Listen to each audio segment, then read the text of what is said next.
The galaxy believed Princess Seraphina Vale was a symbol of power, until the day her own empire shut down her rescue systems and left her drifting alone among the stars.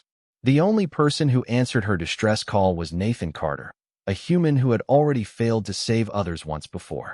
He had one choice: protect a princess the universe wanted to control, or walk away and repeat his greatest regret. Welcome to Galactic Contact. We hope you enjoy this story and have a wonderful day filled with happiness. Now, let us begin this journey across the stars and discover a tale of humanity, trust, and impossible connections. The royal vessel did not explode. It was abandoned. Quietly. Deliberately.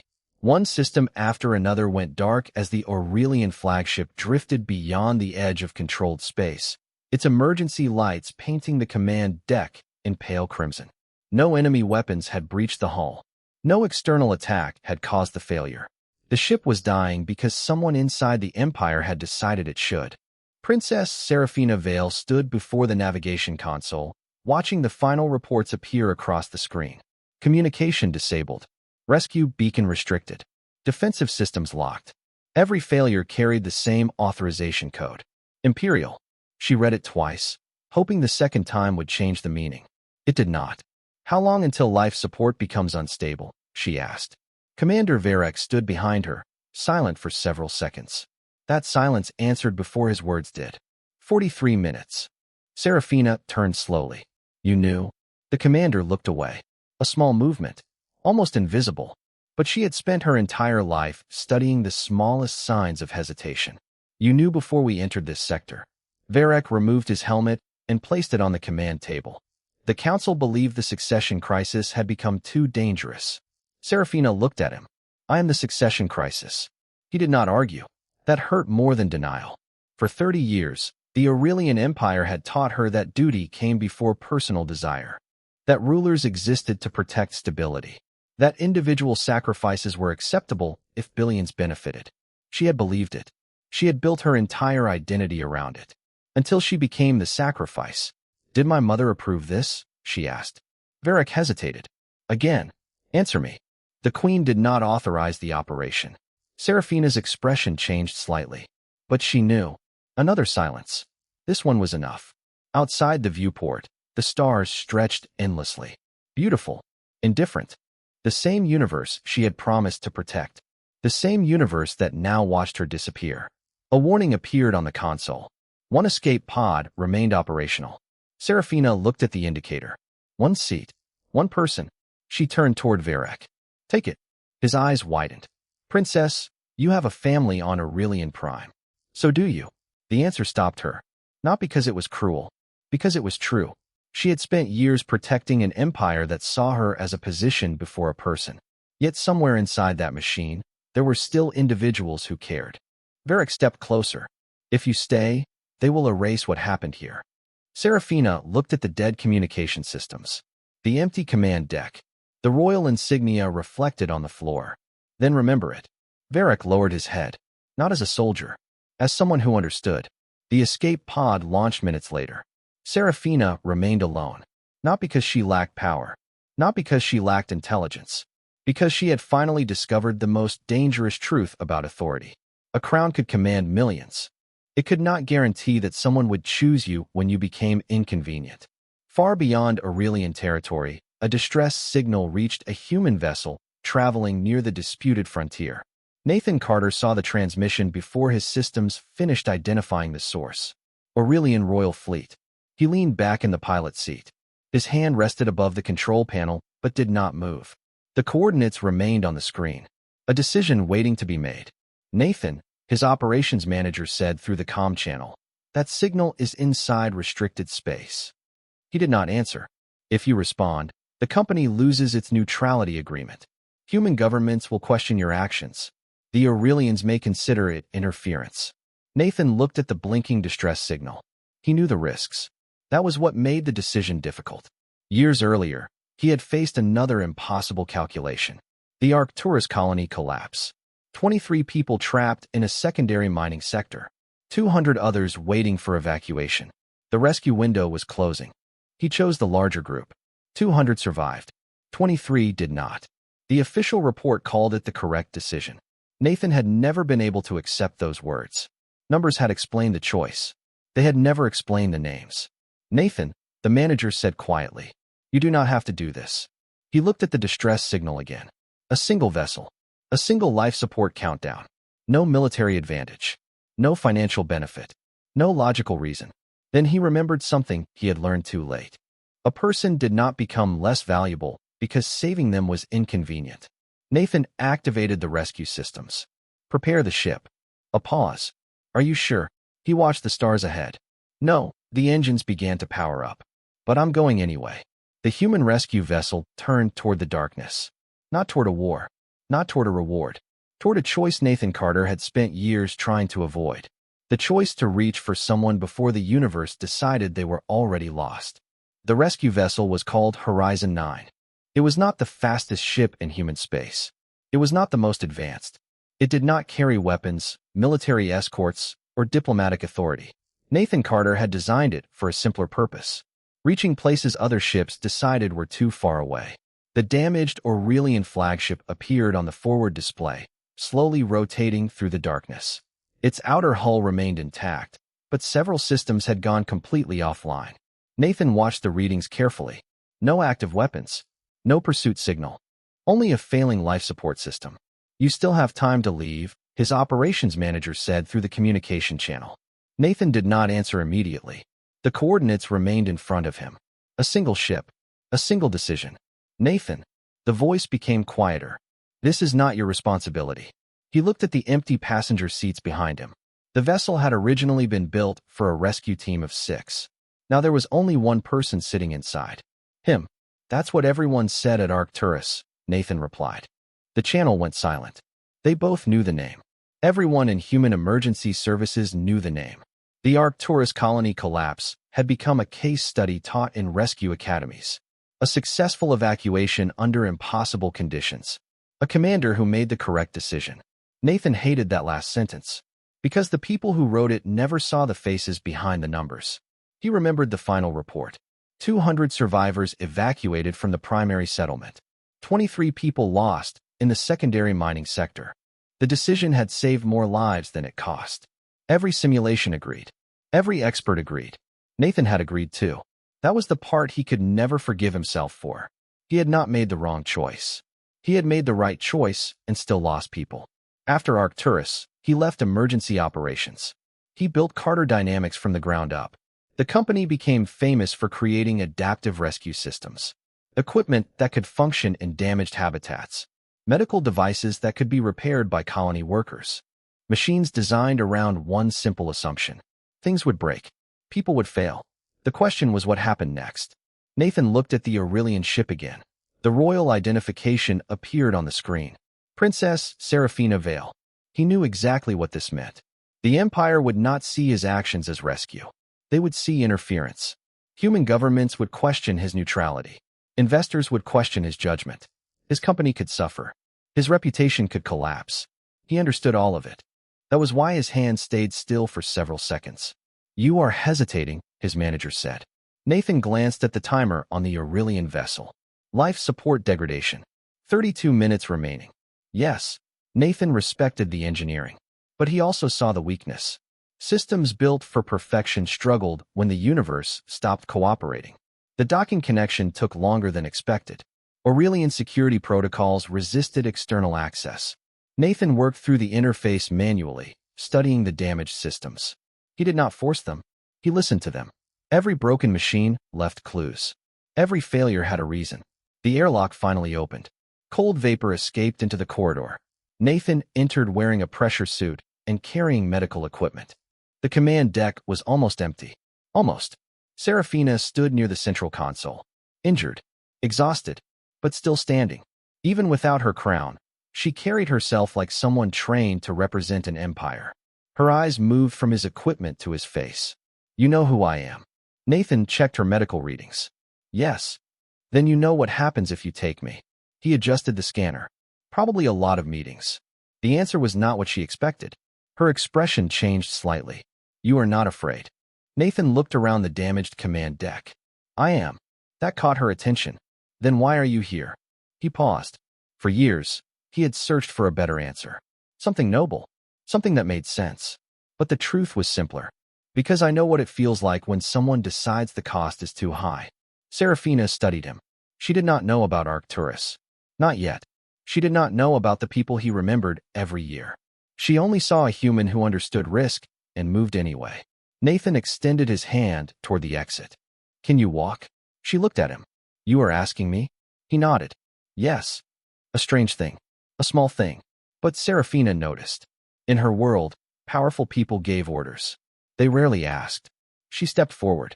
Not because she trusted him completely. Not yet. Trust had to be earned. But because for the first time in a long time, someone had offered her something her empire had taken away. A choice.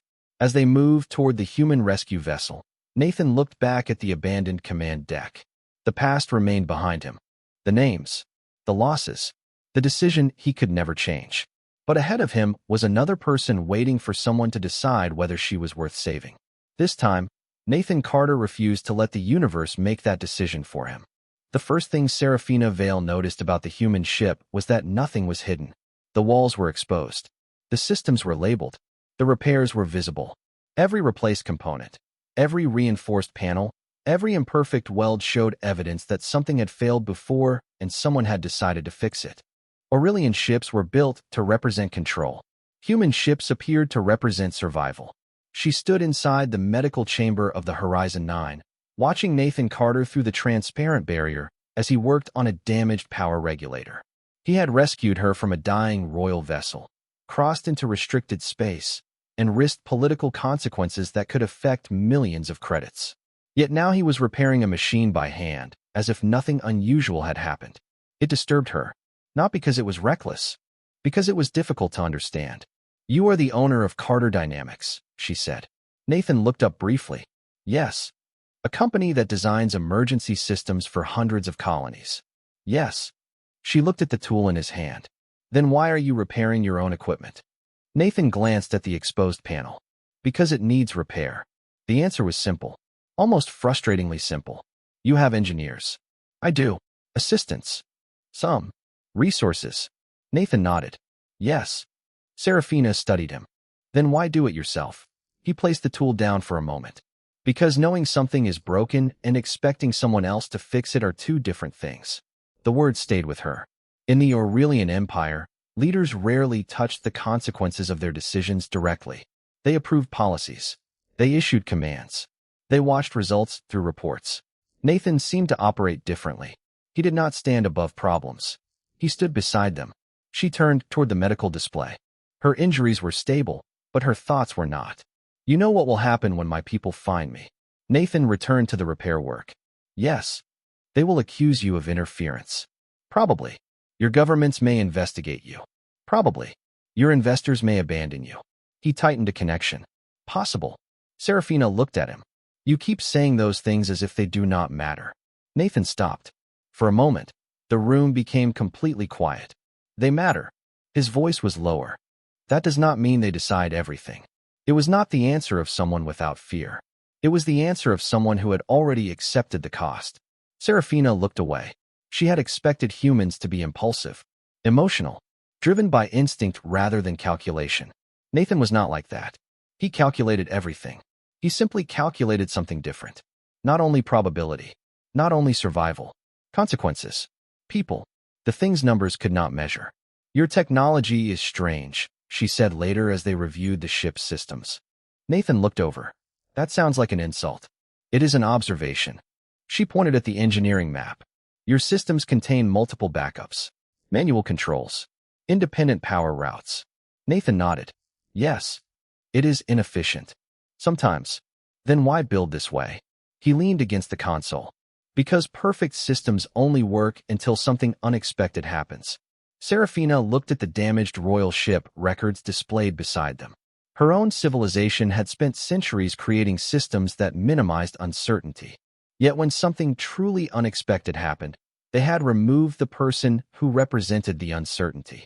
Your species designs for failure, she said. Nathan shook his head. No. He looked at the repaired equipment. We designed for recovery. That difference was smaller than she expected. And much larger. A warning suddenly appeared across the navigation screen. 3 Aurelian vessels had entered sensor range. Serafina immediately recognized the signatures. Royal Pursuit. Nathan noticed her expression. Friends? He asked. She almost laughed. Almost. No, he adjusted the ship's trajectory.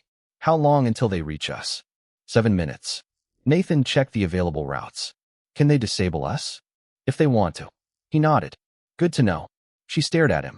That is all you have to say? Nathan looked at her. Would more words improve our situation? The question caught her off guard. No arrogance. No attempt to appear brave. Just practicality. The human vessel changed direction, moving deeper into the abandoned mining region. Serafina watched him work. He was not fighting the Empire. He was not trying to defeat anyone. He was simply creating another option when every other option had disappeared. You do not even know me, she said quietly. Nathan continued flying. That is true. Then why protect me? He was silent for several seconds. Not because he lacked an answer. Because the answer carried weight. Because I know what happens when people decide someone is too expensive to save. Serafina studied his face. There was history behind those words. Something painful. Something unfinished. But he did not explain. He did not ask her to understand him. He simply kept the ship moving. For the first time in years, Serafina found herself in a place where nobody was asking what she represented. Not her bloodline. Not her title. Not her political value. Just her. And that was more unfamiliar than any alien technology she had ever encountered. The abandoned mining station was a place built for people who believed the future would always arrive. Its corridors were filled with equipment designed decades earlier, maintenance signs written by workers who had long since moved on, and machines that continued operating even after everyone stopped watching. Nathan Carter preferred places like this. They were honest. They did not pretend to be perfect. They simply showed what remained after things went wrong. The Horizon 9 remained hidden inside the station's shadow as Nathan worked through the final repairs. The Aurelian pursuit vessels had passed nearby hours earlier, but nobody believed they had truly given up. Empires had patience. Nathan understood that better than most. Serafina stood beside the engineering console, studying the damaged systems around her. She had expected the human vessel to feel temporary, fragile. Instead, she found something unfamiliar. A machine designed not to avoid failure, but to survive it. Your entire civilization builds like this? She asked. Nathan looked up from the power regulator. Like what? She touched the edge of a repaired panel. As if everything will break eventually. Nathan followed her gaze. Because everything does. The answer was immediate. Almost obvious. Serafina looked away. Aurelian engineers believe the purpose of design is to remove uncertainty. Nathan returned to the repair work. That sounds expensive. She looked at him. You disagree? No, he connected a replacement component. I think it's impossible. The statement was not insulting. Just practical. Human systems are built around failure, Serafina said. Nathan shook his head. No, he closed the panel. They are built around recovery. That distinction stayed with her. Aurelian technology represented control. Human technology represented adaptation. Neither was perfect, but they answered different questions. One asked, how do we prevent things from going wrong? The other asked, what do we do when they already have? Later, Serafina followed Nathan into the cargo section. She expected corporate equipment, expensive prototypes, advanced technology that matched his reputation. Instead, she found shelves filled with ordinary rescue tools, portable oxygen units, repair kits, emergency scanners, equipment used by miners, colonists, and workers who would never meet someone like Nathan Carter. You keep outdated equipment? She asked. Nathan checked a damaged scanner. Some of it. Why? He replaced the battery and handed it to her. Because someone might need it before we can make something better. Serafina looked at the scanner in her hand. A simple object. No military value. No political importance. Yet Nathan treated it as if it mattered. You are wealthy enough to replace everything. Nathan nodded. Yes. Then why don't you? He looked around the cargo bay. Because replacing something and improving something are not always the same. For a moment, she saw the pattern. The company, the ship, the tools, the decisions. Nathan Carter spent his life repairing things other people had already considered finished. A warning interrupted the conversation. Incoming transmission. Aurelian origin. Serafina became still. Nathan noticed before she spoke. Your family. She looked at the symbol appearing on the screen. The Imperial Court. The transmission opened. Queen Alara Vale appeared in the center display. She looked exactly as Seraphina remembered. Controlled. Composed. Impossible to read. But Nathan noticed something she missed. The queen looked tired. Not weak. Tired. Seraphina, the queen said. Her voice carried relief before discipline returned. You are alive. Seraphina stood straight. The movement was automatic. Years of training. You sound surprised. The queen did not answer immediately. We believed your vessel was lost. Did you send a rescue team? Another pause. Nathan looked away. He already knew the answer.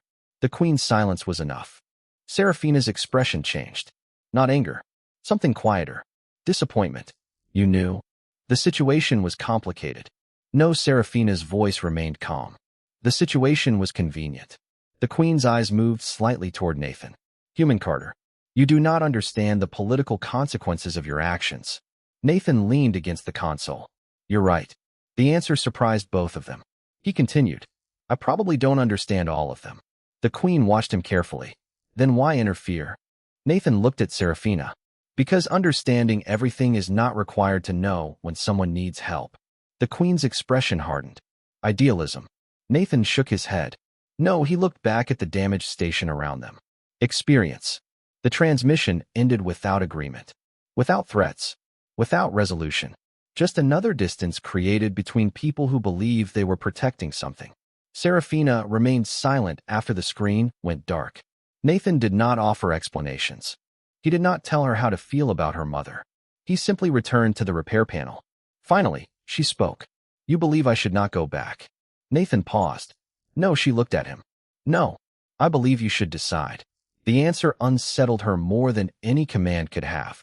Because every powerful person in her life had always told her what was necessary, what was logical, what was acceptable.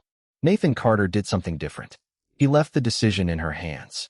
Outside the mining station, the stars continued moving silently past the broken machines of forgotten workers. And inside the small human ship, a princess who had spent her life being controlled began learning the most dangerous freedom of all, choosing for herself.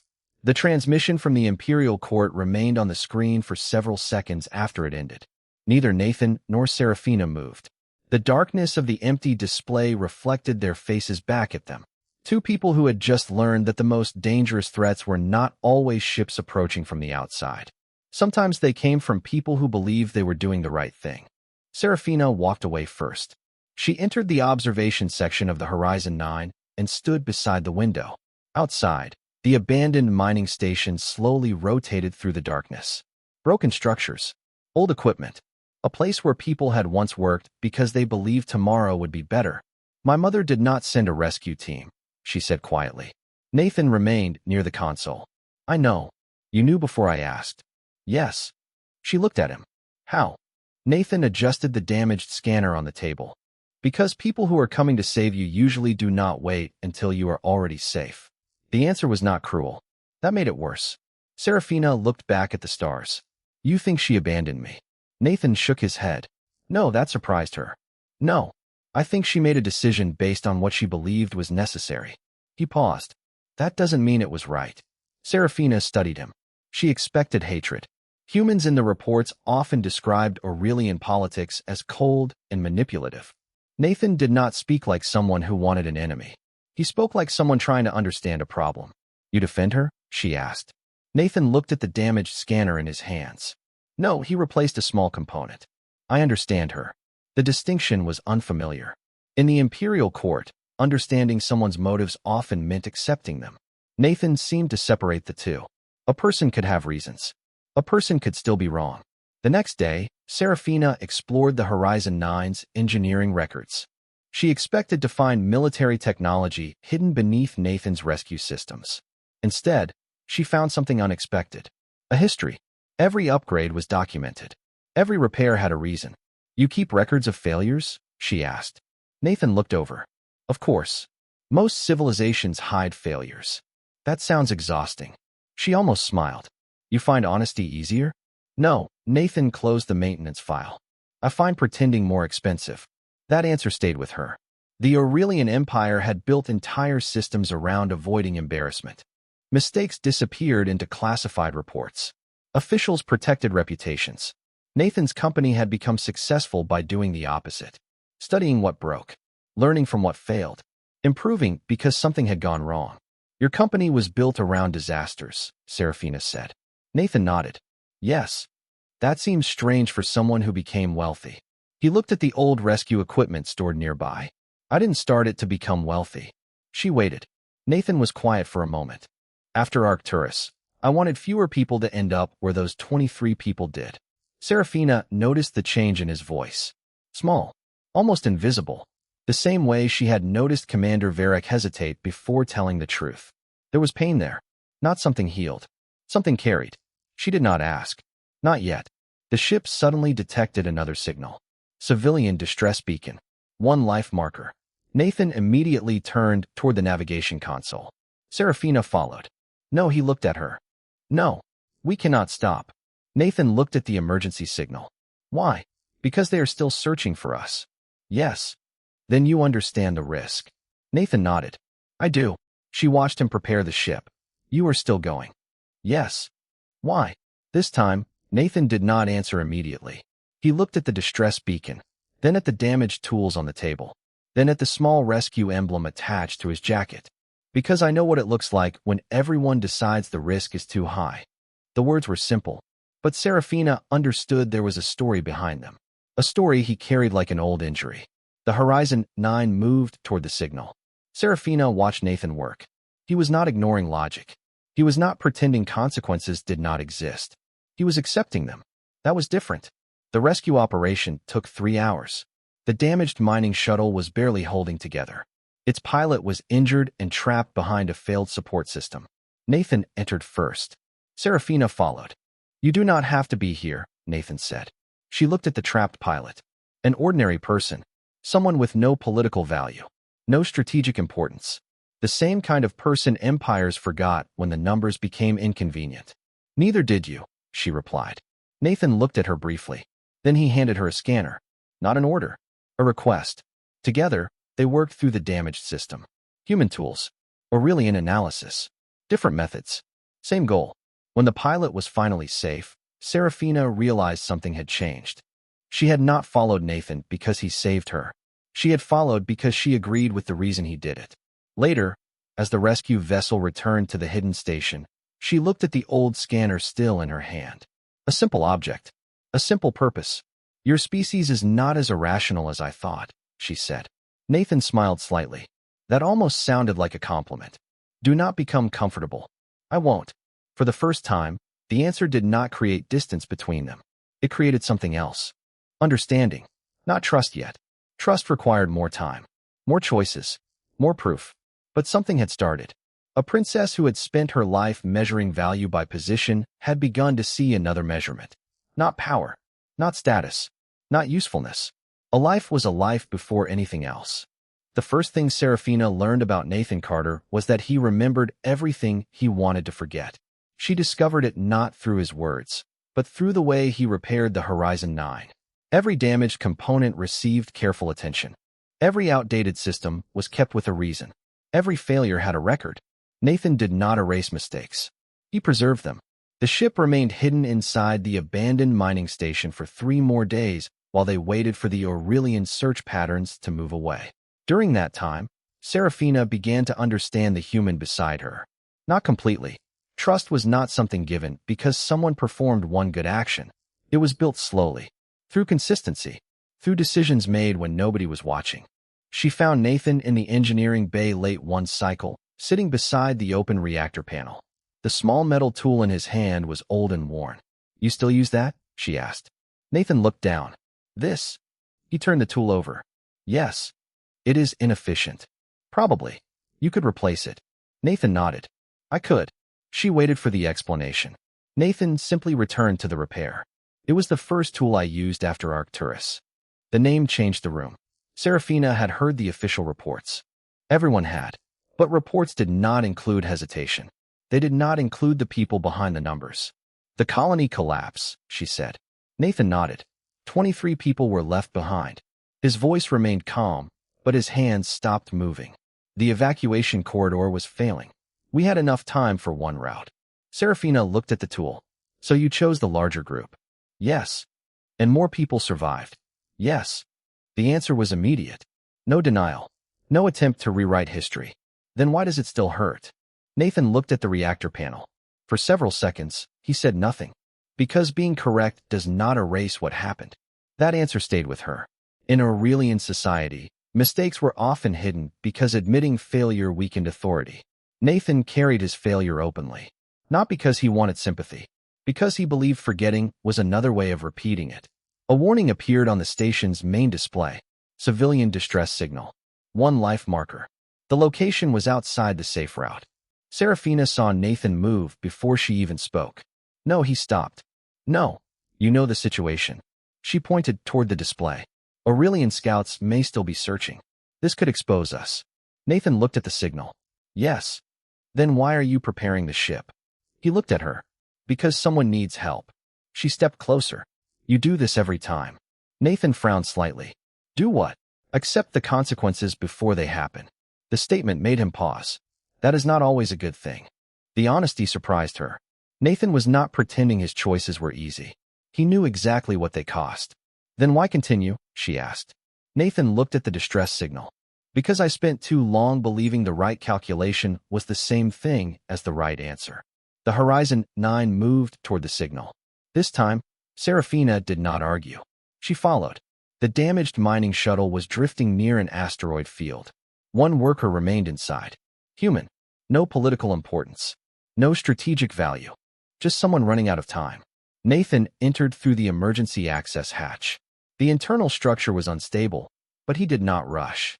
He examined the damage. The support frame is locked, Serafina said while scanning the system. Nathan nodded. Yes. Can you remove it? No, she looked at him. Then what is the plan? Nathan pointed toward the pressure control system. We do not remove it. We convince it to move. Serafina understood the logic. Not force. Adjustment. Not domination. Cooperation with the system itself.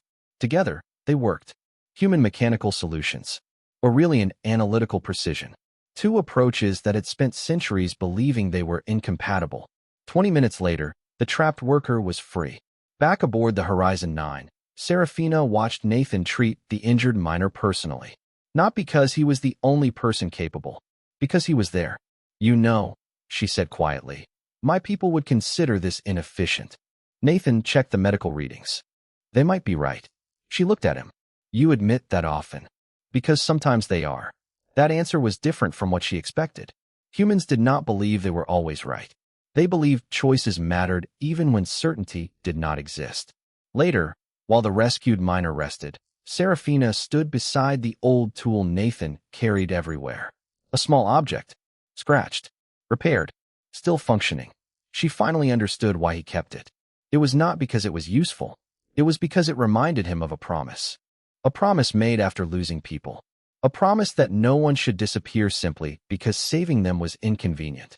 She did not tell him she understood. Not yet. Some things were too important to reduce to words. But when Nathan prepared the ship for another jump into unknown space, Serafina stayed beside him. Not behind him. Not beneath him. Beside him. And for the first time since losing her empire, she did not feel like someone being protected. She felt like someone who had chosen to stand with another person. The announcement reached Nathan Carter before he finished repairing the Horizon 9's damaged navigation system. He did not need to read the entire message. The first line was enough. Carter Dynamics Board Resolution. Executive Authority suspended. Corporate access revoked. Pending permanent review. The company he had spent 15 years building had just removed him from the position that created it. Nathan stared at the screen for several seconds. Then he closed the message and returned to the repair panel. Serafina noticed. That is all, she asked. Nathan kept working. What else should I do? Your company just took everything from you. He adjusted the connection beneath the panel. Not everything. She looked at him. They took your position. Nathan nodded.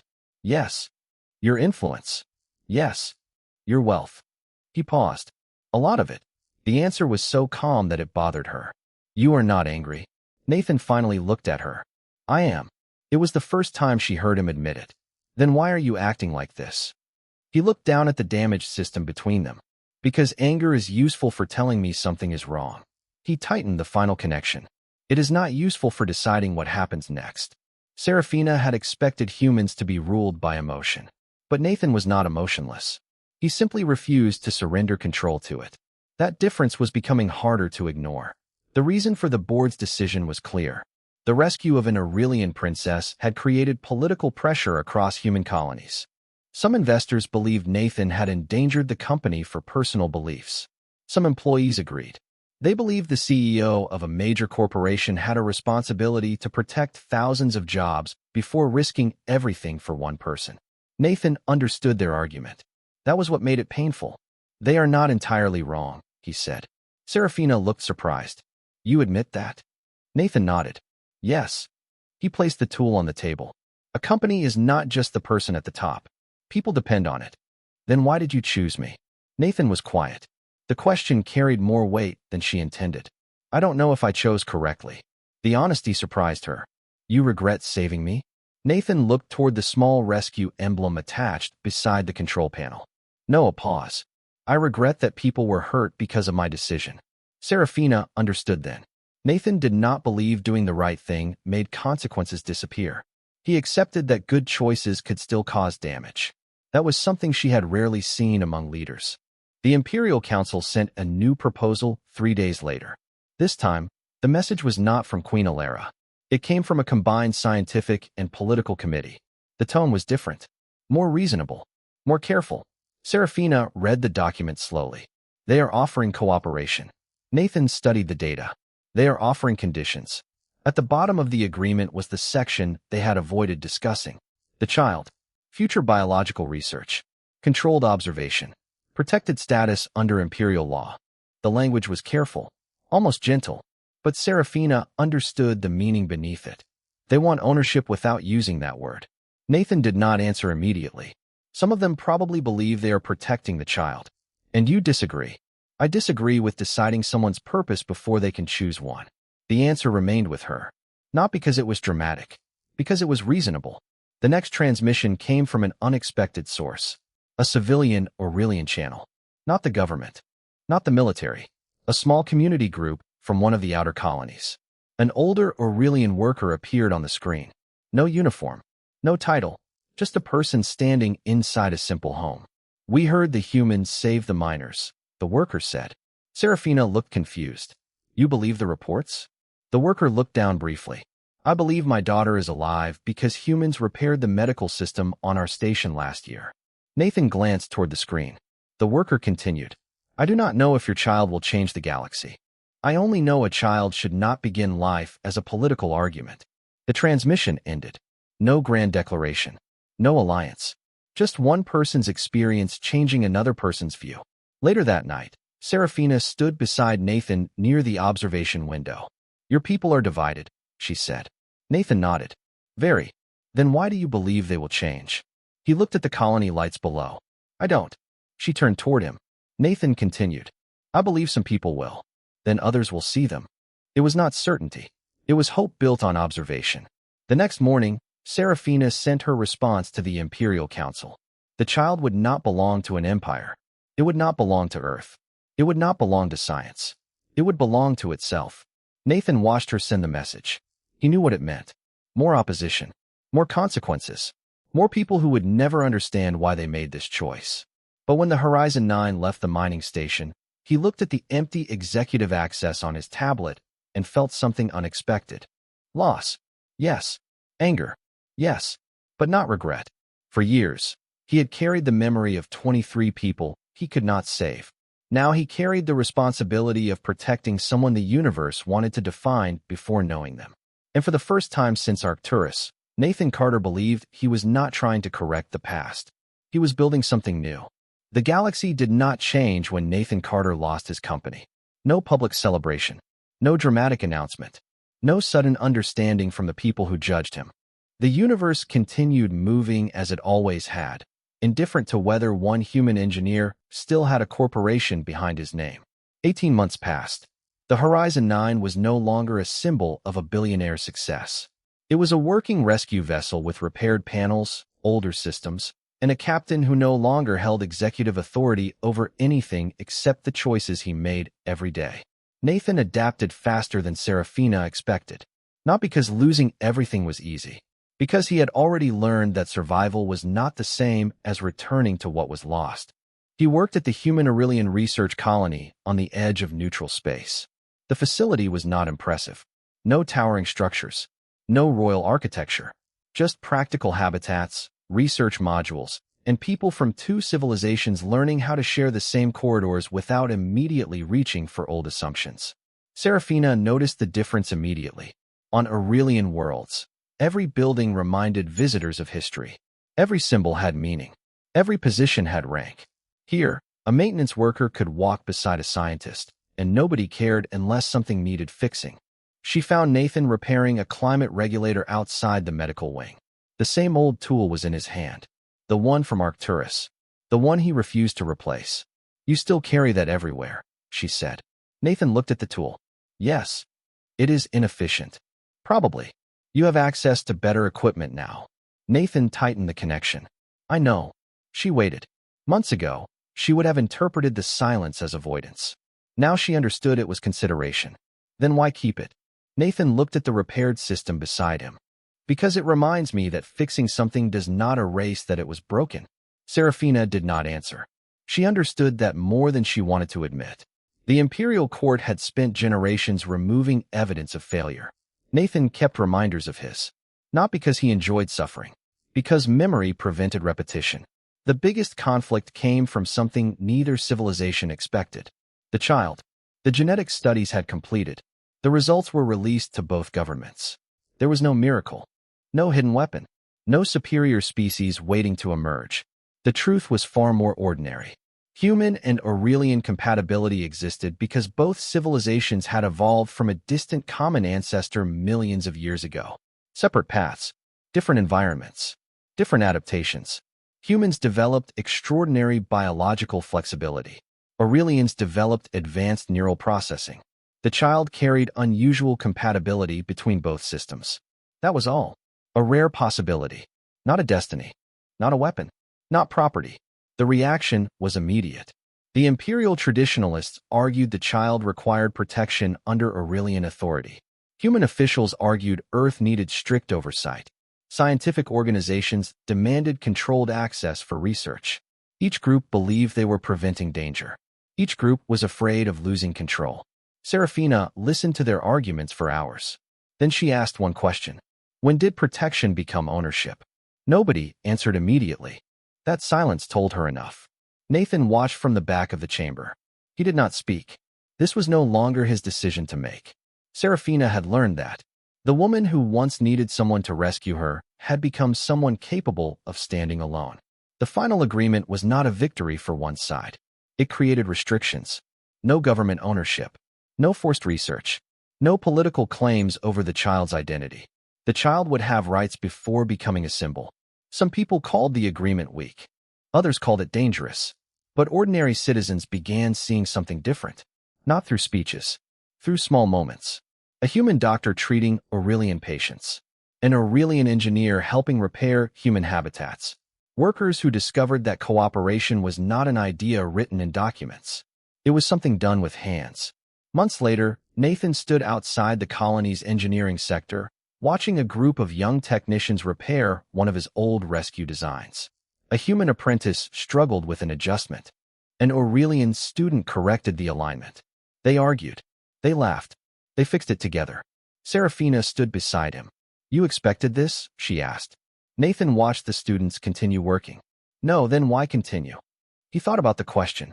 About Arcturus. About the company. About the choices that cost him everything. Because expecting something and hoping for something are different. Serafina looked at the colony lights below. For the first time, she was not looking at an empire she lost. She was looking at something being built. Something imperfect. Something uncertain. Something alive. The galaxy had not become peaceful. Fear remained. Politics remained. People still disagreed. But a line had been crossed. Not by a treaty. Not by a throne. By ordinary people who chose to see another person before seeing a category. And somewhere between two civilizations that had spent centuries defining differences, a new future quietly began taking shape. The child was not born beneath a royal banner. There were no cameras. No representatives from distant governments waiting outside the medical chamber. No ceremony announcing the arrival of a new era. The galaxy did not stop to watch. Inside a small medical facility on the human Aurelian colony, there was only a quiet room, exhausted doctors, and two people who had spent years learning that the most important moments rarely belong to crowds. Nathan Carter stood beside the observation window, holding the same worn repair tool he had carried since Arcturus. The tool was scratched, old, almost meaningless to anyone else. But he kept it because some things were not valuable because they were new. Some things mattered because they carried memory.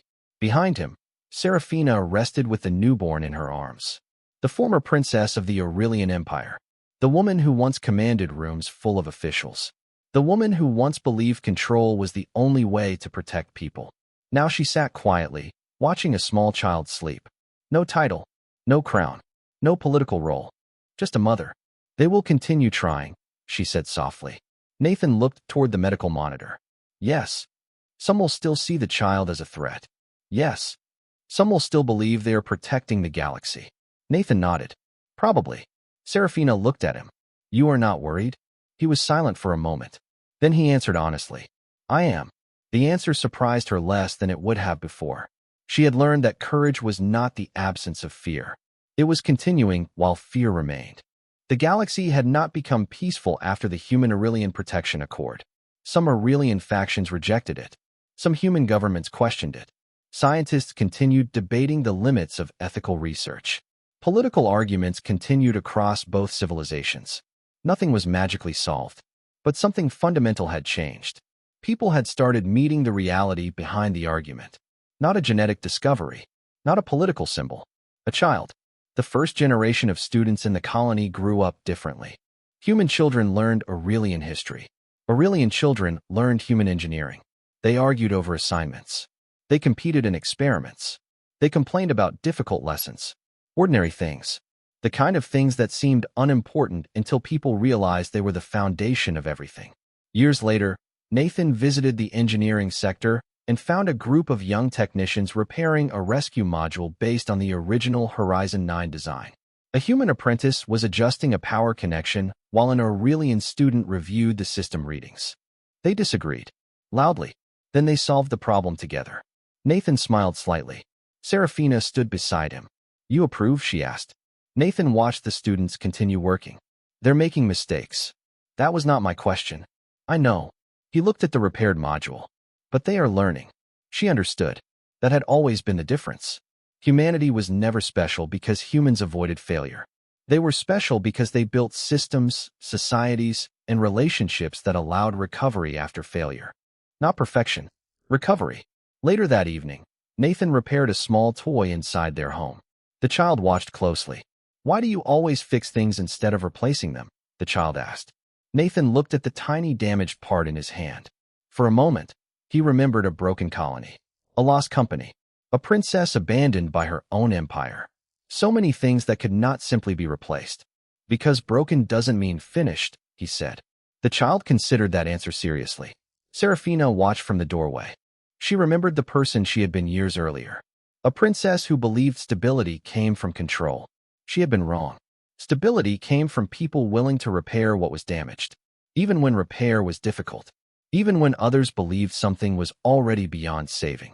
That night, the family stood outside beneath the colony sky. The stars looked the same as they had on the day they met. Cold, distant, endless. But now they were looking at them together. The galaxy had not changed because a child was born. Empires still existed. Fear still existed. Differences still existed. But one question had changed. Not, what can this child become? Not, what can this child provide? Only, who is this child? And perhaps that was the first step toward a different future. Not because two civilizations became the same, but because they finally understood that being different was never the same as being less. Thank you for staying with us until the end of this journey across the stars. We would love to hear your thoughts about this story, so share your feelings in the comments below. If you enjoyed this adventure, subscribe to Galactic Contact and join us for more unforgettable stories of humanity and the universe.